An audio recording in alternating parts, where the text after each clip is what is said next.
یہ मूंग और मसूर की दाल, घर की मुर्गी दाल बराबर। दाल में कुछ काला है, यहाँ आपकी दाल नहीं गलनी।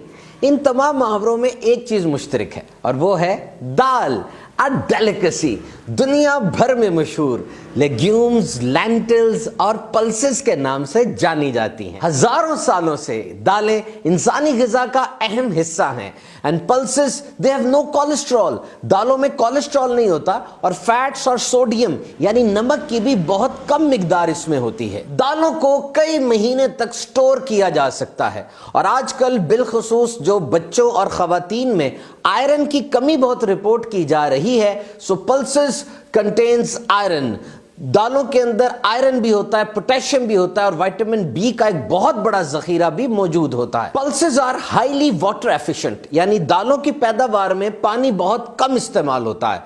मिसाल के तौर पे 1 किलो चिकन में 4325 लीटर पानी इस्तेमाल होता है और 1 किलो मटन अगर हम हासिल करें तो उसमें हमें 5520 लीटर पानी लगाना पड़ता है और 1 किलो बीफ के लिए 13,000 लीटर पानी लगता है, जबकि 1 किलो दाल के लिए सिर्फ 1250 लीटर पानी इस्तेमाल होता है। वैसे दुनिया के अगर सादा तरीन खानों की लिस्ट बनाई जाए तो दाल चावल का नाम उसमें जरूर आएगा। और अब 3 अहम तरीन टिप्स समाअत फरमाएं। नंबर 1, अगर आप फ्राइड दाल खाने के शौकीन हैं तो ग़िज़ाइयत के हवाले से ये ठीक नहीं, क्योंकि फ्राइड खाने वो कम हजम होते हैं, आहिस्ता आहिस्ता और देर में हजम होते हैं, जबकि उबले खाने जल्दी हजम हो जाते हैं। नंबर 2, अगर किसी को यूरिक एसिड यानी पेशाब में तेजाबियत का मसला है तो चने की दाल और दीगर दालें अपने मौलिज के मशवरे से इस्तेमाल कीजिए। और नंबर 3, छिलके वाली दालें इस्तेमाल कीजिए,